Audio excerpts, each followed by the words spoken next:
I'm back down the garage and I'm squinting in the sunshine, which is nice. And I've been doing bits and pieces of the car. And I'm sorry, I haven't filmed as much as maybe I should, but I will just show you quickly. The garage is an absolute mess of bits, but the front end, well, it's missing. Bumper's off, lights are out, everything else is off. Wheel arch liners are out. Wiring is in progress. As you can see, it's all looking relatively good in here. There's a bit of crust to sort out. I will do that whilst I'm here because, well, might as well. I've just taken apart that front suspension leg and that is in the garden currently because that front shock is knocking and I think leaking, well, because it was leaking out the top. That side to do, a bit of crust to sort out. I'm just about to move some of the stuff from under the car because as you can see it's a complete and utter mess with bits. That's what happens when you work at night time in the dark with the door shut. Sort out some of this, remove the rest of the braking system, which requires some bolting from the inside. Much work later, the brake system is now removed and it's looking kind of okay in there. I need to give it a good old clean up, which is what I'm going to do. Against probably my better judgment, I'm going to try and give it a bit of a spray and probably use the pressure washer. And I know it's inside and I suspect it's going to make a big old mess, but hey, you can see I've rubbed down a load of bits and pieces where there's a little bit of surface crust. There's still a bit more work to do, as you can probably see here, just a bit. But I need to, just whilst I've got the sun with me, just need to give this a bit of a quick go over now so it gives it a chance to dry because I don't really want the garage being all damp and wet for any period of time.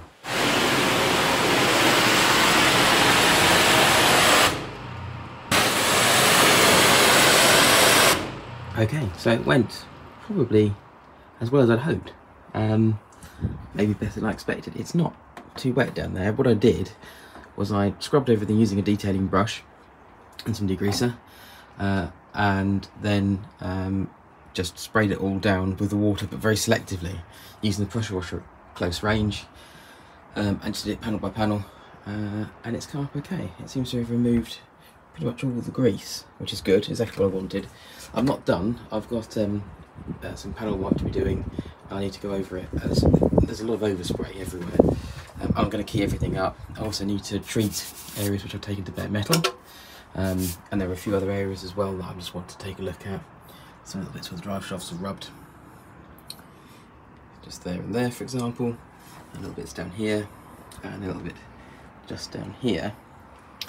And those parts I need to just take back to the metal with the grinder in just a moment. I'm going to etch prime those after I've wiped the panels down, or the panel by etch priming, and then I'm going to go at it again, key it, wipe everything down before I prime anything that needs priming. Speaking to the painter, he suggested because the quality of the paint that's underneath is okay, and it hasn't been lacquered previously, that I may just want to go straight over the top with base coat, assuming it's keyed up well. I'm going to have a look at it, see what I think. I certainly need to prime some areas, so whether I prime some areas and give those areas a light coat and then just go over the whole thing. I've then got some lacquer to go over the top of that. A lot of work to do. I'm still out here. It's now dark. It's late.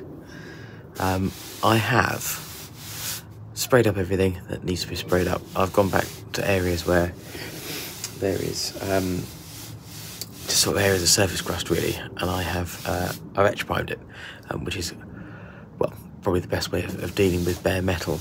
And I'm just going back and keying up all the surface here now, so that I can give them a bit of a coat. Now, I'm thinking just because there is so much at the top that I've done, and I'll show you that in a second, it's probably worth putting some primer on the top, but we'll see.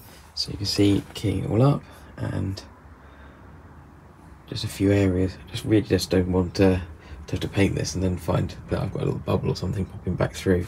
So let's try and get it looking nice and tidy first go.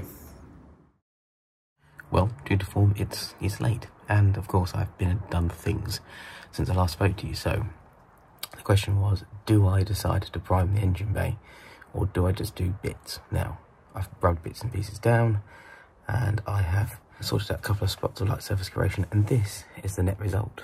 Yeah, I just primed it. I was trying to figure out how to tackle the fuse box issue. The fuse box issue being that you can't remove it easily. You have to undo the wiring loom, the whole way back through the car, which is really inconvenient.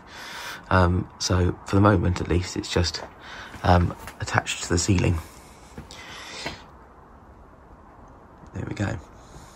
So it's had a heavy coat of primer, and the top parts of the wings got a couple of coats already. A couple of cans of the U-pole stuff done. Yeah, there we are. Next up is another coat. I'm going to try and put another coat on, and then flat it down. And that's about it, really, I guess.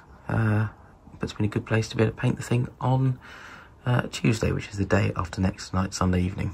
As you might be able to see, I've been rubbing bits and pieces down, so just keying everything up and make sure it's nice and smooth.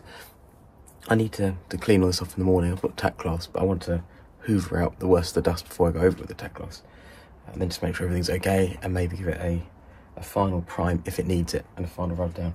I just bought a couple of extra bits. I needed to sort out some bits on the front panel. I wanted to be right, and some bits, I don't know if you can see, just down here. There's a little ledge here, which had a bit of surface crust, which I've now sorted. And yeah, as you can see, it's all very, very dusty, but it is nice and smooth, which should help for a better finish inside the engine bay.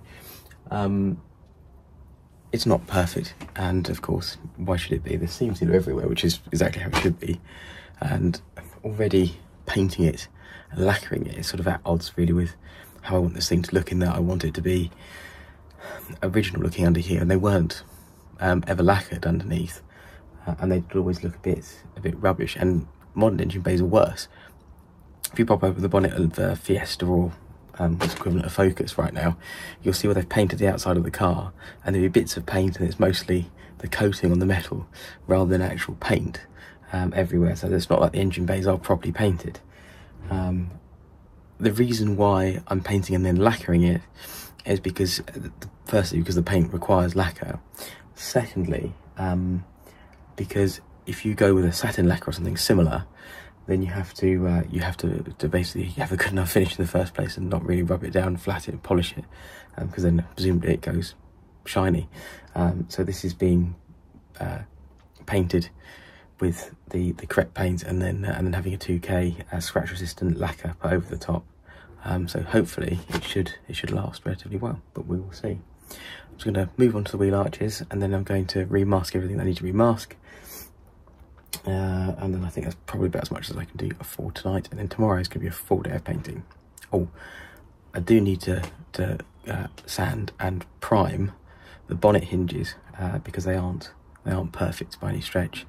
One side's really light on paint, I seem to remember, so I need to take a look at that and sort that out. And also a load of bolts. The bolts which hold the brackets in, go here, for the bonnet, etc., are all painted on this car, or they should be all painted, so I need to repaint those. I have got rattle can in the right colour, so worst case scenario, something gets scratched or damaged or whatever, I can redo it, and a touch-up stick as well. So yeah, I'm going to give it a go, see how we get on. That's it for now. Make sure to like and follow us on YouTube for more.